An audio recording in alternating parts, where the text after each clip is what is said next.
What I'm about to tell you is extremely important to me. It represents the worst cultural shift that I've witnessed in this country. And it matters not if you're pro-choice, pro-life, or an agnostic. You must take notice. I'm talking about the legalization of infanticide, or to put it in layman's terms, absolution for the intentional killing of full-term babies. Babies born alive who were then murdered or allowed to die on the mother's say-so. The procedure is described by Virginia Governor Northam, a pediatric neurologist no less, who coldly describes and defends the killing of babies after they are born. If a mother is in labor, I can tell you exactly what would happen. The infant would be delivered. The infant would be kept comfortable. The infant would be resuscitated if that's what the mother and the family desired. And then a discussion would ensue between the physicians and the mother. Now, he didn't say how, but the meaning is clear. If the mother wants the baby dead, the baby dies. By way of motivation, consider this.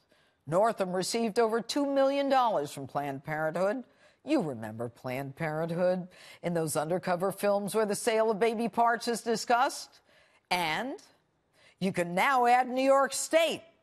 They now allow third-term abortions where a baby can be delivered full-term, born alive, and then allowed to die or worse.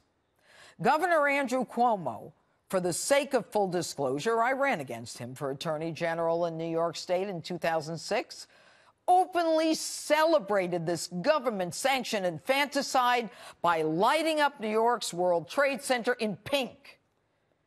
You celebrate barbaric homicides where an entire class of helpless human beings born alive are denied equal protection under the Constitution and denied life, liberty, and the pursuit of happiness? In fact, there's no requirement that the health of the mother even be at risk. You celebrate that innocent, helpless babies enjoy less protection by the lawless left than endangered species like turtles or caterpillars. You celebrate lethal violence against a baby after it's born. Shame on you. What would your father, Governor Mario Cuomo, say if he were alive? And don't give me this hogwash that maybe the baby's deformed. There are so many tests, sonograms, amniocentesis, DNA screening, and so much more long before the 38th week that you would celebrate the ideological justification to take the lives of innocent human beings with no requirement other than the health of the mother, which isn't even defined. It undermines human dignity. But there are already, in addition to New York, 6 states and the District of Columbia that allow these barbaric procedures. Now, I've actually prosecuted infanticide cases where infants are killed intentionally. It's a homicide, folks, not an abortion.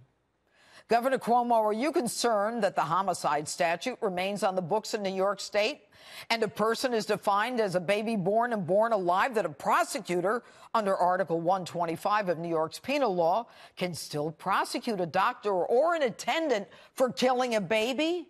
That statute is still on the books, Governor.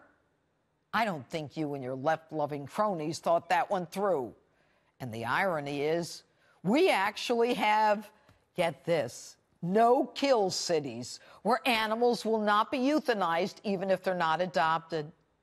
And I've actually prosecuted animal cruelty cases, too, where animals are intentionally killed and they can get a maximum of 2 years in jail. So babies carried in the mother's womb for 9 months and then killed, that's not criminal? And where is the Catholic Church on this? We've got a pope who's more worried about climate change and equal pay for women than attending to his own flock in the Middle East, where genocide against Christians occurs. The Catholic Church has lost enough credibility in the last few years for them to not step up in every pulpit, in every church in this nation, and implore their congregants to recognize the evil being committed. If they don't do this, then they're part of the problem. Tomorrow's Sunday. Listen closely to what your priest says. Hopefully, he will talk about the evil that is occurring under the law across this country. But back to the dingbat governor, Dr. Mengele himself, who tried to justify an unjustifiable infanticide. We now find out that in his medical school yearbook, he thought it was funny to either dress as a Ku Klux Klansman or in blackface. His first response when outed, he called it clearly racist and offensive and said, "I am deeply sorry for the decision I made to appear as I did in this photo." Well, then Dr. Mengele sleeps on it and decides today, wait, it's really not me. It is definitely not me. I can tell by looking at it. Are you stupid? Politics 101. If you apologize for something that everyone considers outrageous, and anyone else, by the way, would lose their job over it, then you get up the next day and say, it wasn't me? You either fire your political consultant or change your meds. Are you schizo too? Doc, now, you know someone's going to go out and find your medical school pals who will admit that you were known by a racist nickname so vile I can't repeat it or put it on the screen. And they will be asked if you signed their yearbook. And I'm afraid to think how or where you signed or whether you added on what is already outrageous, overt racism. And just so my viewers get a gist of who you are, you admit now that you've dressed in blackface before, so you can moonwalk like Michael Jackson.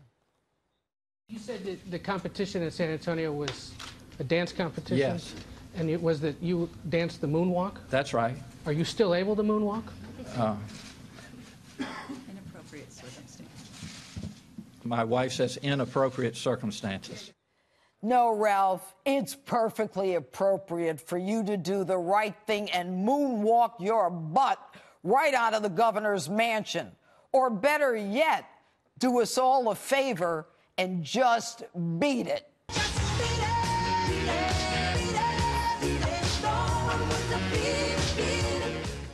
And that's my open. Let me know what you think on my Facebook page, Twitter, #Judge Jeanine.